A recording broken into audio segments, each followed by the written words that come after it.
Preposition at எங்கெல்லாம் use பண்ணலான்னு பார்க்கலாம். ஸ்பெசிஃபிக் டைம் குறிப்பிட்ட நேரத்தை சொல்கிறதுக்கு கரெக்டாக இந்த டைமில் சரியான நேரத்தில் கிளம்ப போகுது ட்ரெயின் அப்படின்னு சொல்கிறதுக்கு த train departs at 9 AM. The train departs at 9 AM. குறிப்பிட்ட இடத்த சரியான இடத்த நம்ம இப்போ எங்கே எக்ஸாக்டாக இருக்கிறோம் அப்படின்னு சொல்கிறதுக்கும் யூஸ் பண்ணலாம். we are meeting at the coffee shop. we are meeting at the coffee shop. நாங்கள் அங்கே தான் இருக்கோம், அங்கே தான் சந்திச்சிட்ருக்கோம் அப்படின்னு சொல்கிறதுக்கு we are meeting at the coffee shop. கரெக்டான ஏஜை சொல்கிற இடத்துலையும் நம்ம யூஸ் பண்ணலாம். she got married at 25. 25ல் தான் அவளுக்கு கல்யாணம் ஆச்சு அப்படின்னு சொல்கிறதுக்கு she got married at 25. அவளோட திறமை ஸ்கில்ஸ் இதெல்லாம் குறிப்பிடுறதுக்கும் யூஸ் பண்ணலாம். he is good at drawing.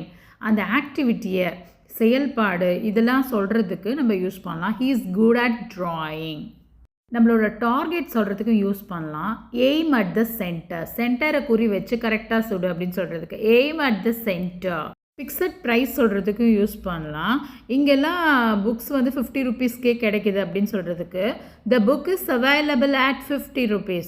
The book is available at 50 rupees. அவளோட உணர்ச்சிகள் ஃபீலிங்ஸை சொல்கிறதுக்கும் யூஸ் பண்ணலாம். she laughed at the joke. she laughed at the joke. இப்போ நம்ம எந்த நிலைமையில் இருக்கிறோம் அதை சொல்கிறதுக்கு நம்மளோட ஸ்டேட்டை சொல்கிறதுக்கும் யூஸ் ஆகும். The company is at a critical point. Critical பாயிண்ட்னால் கஷ்டமான நிலையை மட்டும் சொல்கிறதுக்கு யூஸ் பண்ண மாட்டோம். ஒரு திருப்பு முனையை சொல்கிறதுக்கும் அதாவது ஒரு சேஞ்சை சொல்கிறதுக்கும் அது நல்லதாகவும் இருக்கலாம் கெட்டதாகவும் இருக்கலாம். த company is at a critical point.